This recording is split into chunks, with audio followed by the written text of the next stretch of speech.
So for a piece of wire to become a musical instrument string, there are 3 rules of physics that it needs to obey, or that affect it. One is the thickness of it. The thicker the string is, the lower it will sound. And conversely, the thinner, the higher it will sound. The second thing is it needs to have some tension on it. And for that to happen, you need to have a place to hold it. And you need to have a place to tighten it.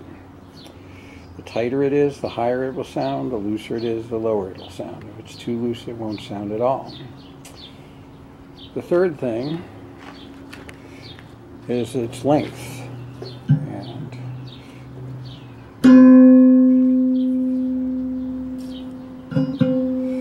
the longer it is, the lower it will sound, and the shorter it is, the higher it will sound.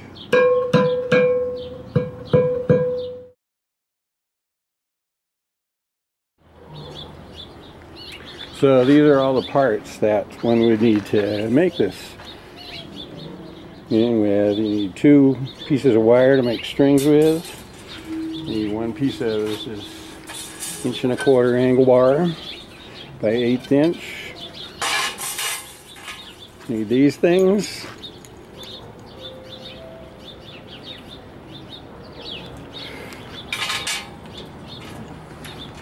For 1/4 inch by 1½ bolts and 2 nuts. And that's all it takes, other than a pickup.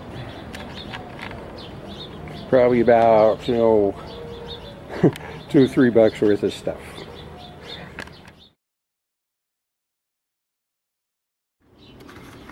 So if you're not using guitar strings, you'll want to use this stuff.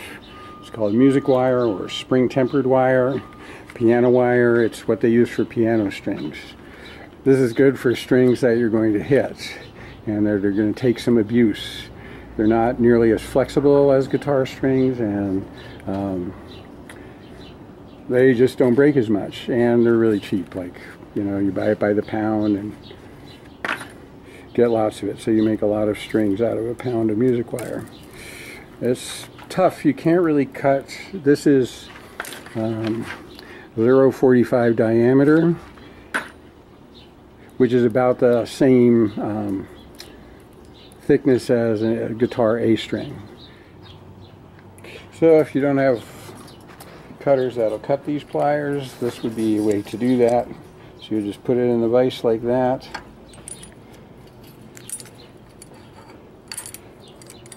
Got the vise grips on there. Good and tight. Rock it back a few times and it snaps right off. So the first thing you need is to put a loop at the end of this string so it can be held by a bolt as a post. And to do that, I use this thing, which I made. It's a pretty simple machine. It's just a handle that turns around, held so there's enough room to do it. And a couple of pairs of vice grips.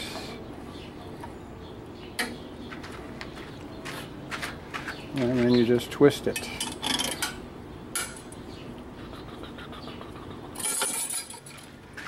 And there you go.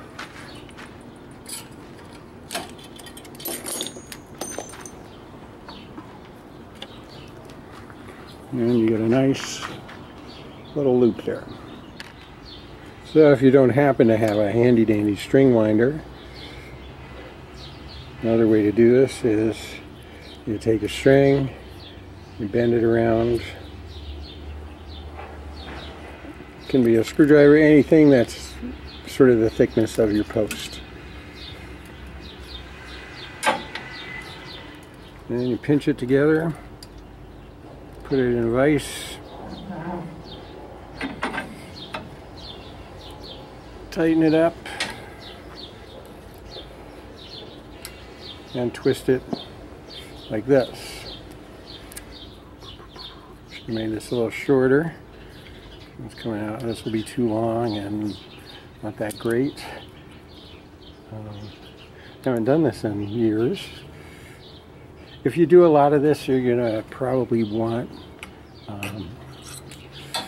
the little machine to do this.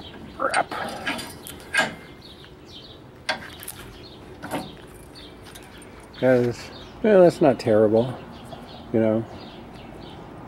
It's not as pretty, but it'll do. So the first thing you do when you drill a hole is you make a mark where that hole is going to be. In this case, it's going to go right there. I scratch it with this thing and a little square, and that's going to be where the hole is. And then the next thing is you get a punch. This one's an auto punch because I do this all the time and have one. And you make a little divot there so that when your drill starts, it knows where it wants to be, because sometimes you'll be drilling and it'll just go like that. And you don't want that to happen. So this little thing there, you can get one of these that doesn't go ka-chunk and that you just hit with a hammer. You can get a version of this from Harbor Freight for, I think, like $4 or something. It's really very useful to have. I strongly recommend one if you're going to be drilling holes. Now on to hole drilling.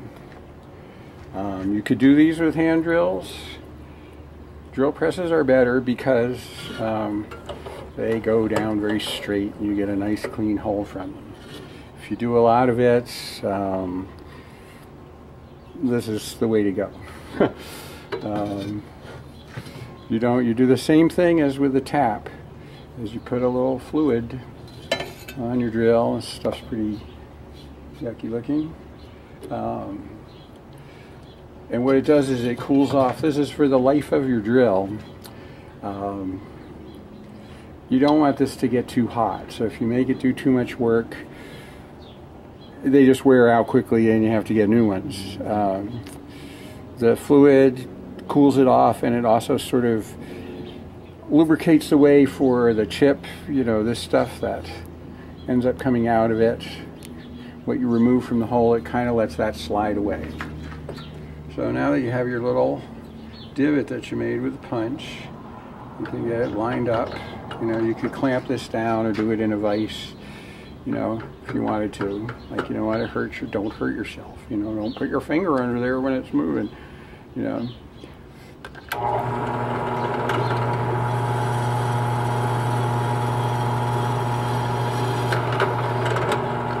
And that one's done. So that's a pilot hole, that would call. This is a 1/8 drill. The real hole that we're going to make is on this one over here. It's all pointed correctly. And this time, this is a number 7 drill. I always make a little hole first because it just puts less work on here. And I do a lot of this, and I go through maybe like 10 of those little ones a year, but I never have to replace these ones, and these are more expensive than those. This is a number 7 drill.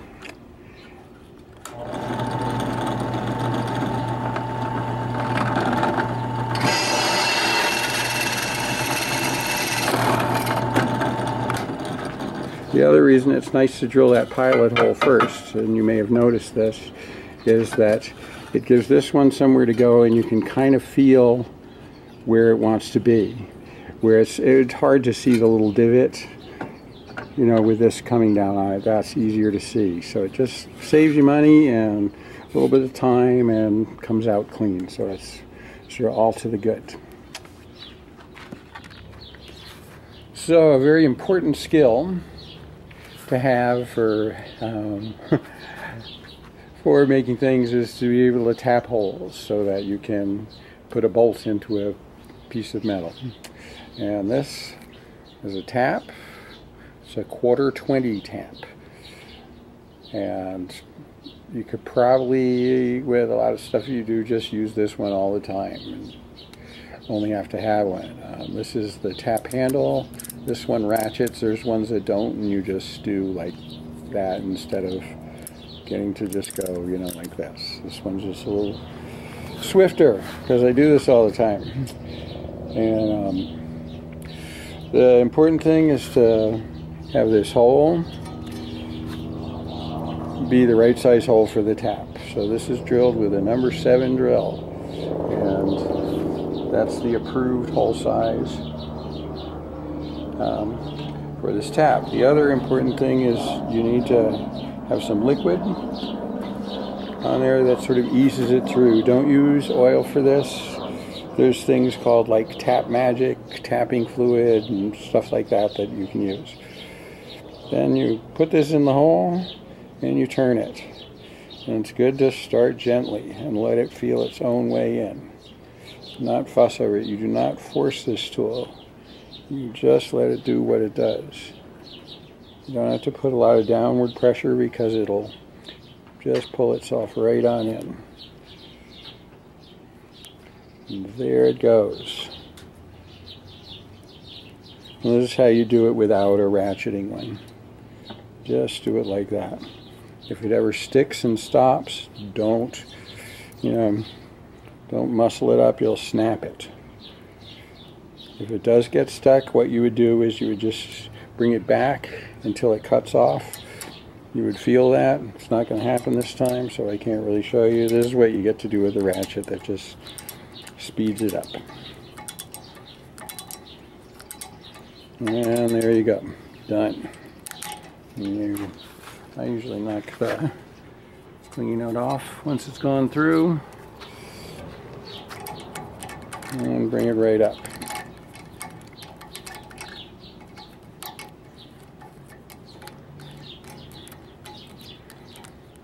And voila, fucking la, there you go. Always clean these off nicely. Get all those little bits of stuff, especially if you're going to leave it around for a while, because you get some little gum and it makes it hard to do. And clean it off with the proper fluid. Again, don't use oil. It's no good. So now we're going to make a tuning peg out of a bolt. And what we do is we put a nut on it.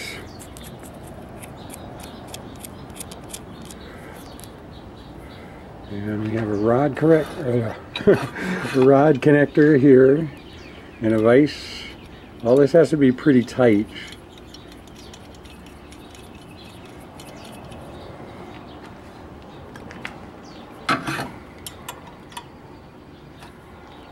Like that.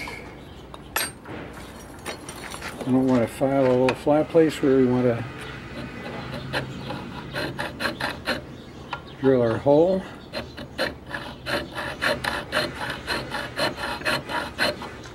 And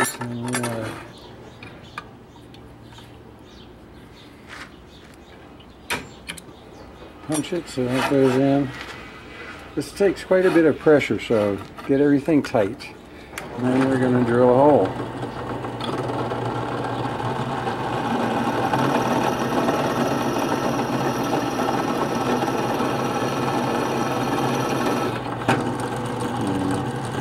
A little sauce.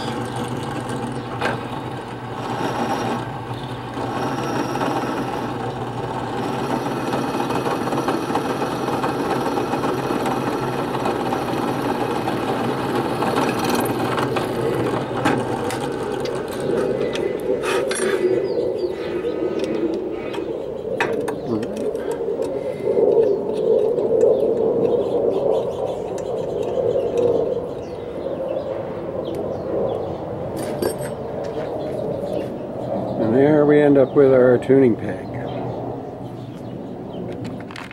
So a thing with this bolt that you use for the tuning machines, you can probably see on here that this has these little lines on it. There's 3 of them. Sometimes they have 5 or 6 or something like that. Anyway, the more of these little lines, the harder this bolt is. This is a grade 5 bolt, and it's not really ideal for this. You'd like to find one with no lines on it, which would be a grade 2 bolt. and I don't happen to have any around because I use this, but they drill better if they're softer. And you can get the soft ones. Whenever you need crappy hardware, just go to Home Depot because they sell grade 2s. These are from, you know, Ace sells grade 5, you know, and it just likes to drill much better if it's not a grade 5. I'm using this because it's what I got around today.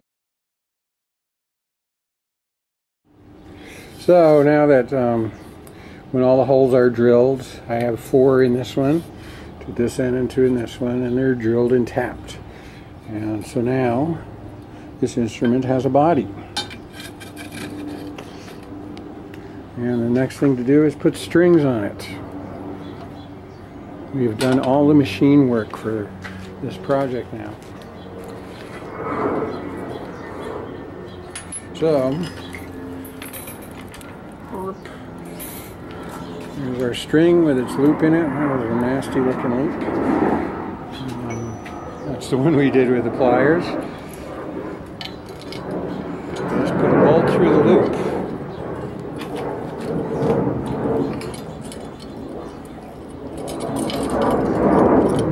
Bolt in the tapped hole.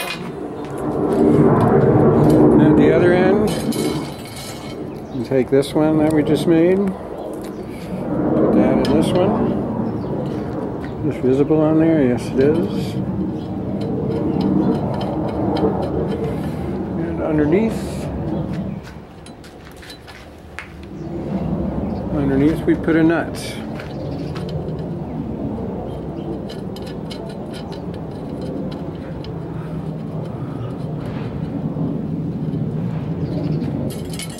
And take the string.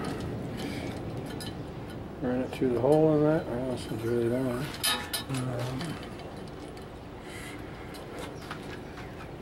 And tie it just like a guitar string.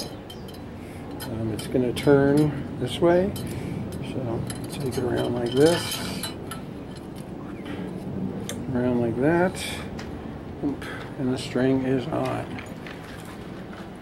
Now to set this string, then we'll put these bridges on now.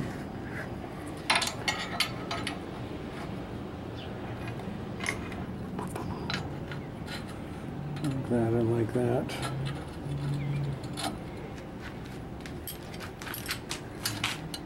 And we'll begin to tighten the string up so that it sits upon the tops of them. There, come on. Yeah, a little son of a bitch, there we go. And you tighten the underneath bolt, and it prevents this one from loosening. So, you know, tighten. And tighten underneath. And we have a functional note sounding now. So we get our sound, but it's not very loud, so we're going to put a pickup on it. And that's the kind of pickup we're going to use, like that. It starts off, that's just a bolt with a nut and 2 washers. You could glue these washers to the nut and the cap of the bolt. I weld them, but I don't think it's necessary. And you put, what you get then is a thing that looks like this. You know, and I sort of fill in the gaps with Elmer's glue and put this in the drill press, wind it 6,000 times just like in the pickup making videos. Put a jack on it, and this magnet here, visible, this is the magnet for it, and it's a magnet with a hole in it, and you can get those at Home Depot. And that provides all you need to get. So then we take the pickup, put it in. We didn't talk about drilling these holes. They're 3/8 holes that fit the bolt and the, can we see what I'm doing here? And the jack. And the pickup goes in the exact middle. It doesn't really have to, but that's where it gets kind of the most kind of bass, or the fundamental is strongest at the center node. So now we have our one-stringed instrument.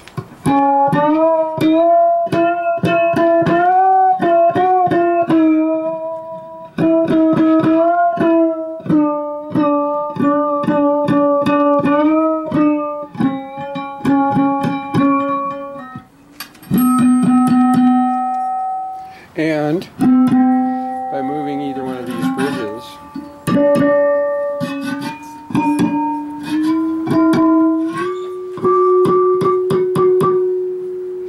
you can tune to your satisfaction. So now there's a second string on it.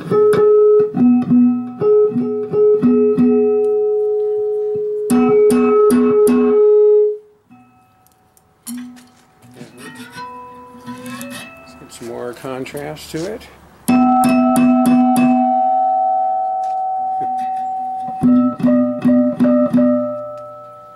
And you can do anything you want with this now. You have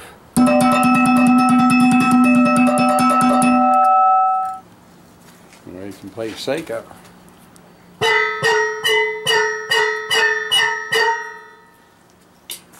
So for purposes of comparison, here's the difference between using this kind of magnetic pickup and we'll also try it with this piezo. And these are very nice piezos. I can't for the life of me remember the name of the guys who do these, and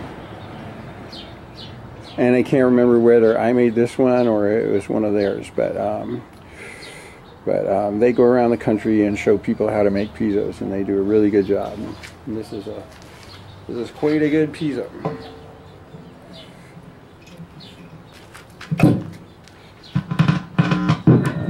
Here's that sound.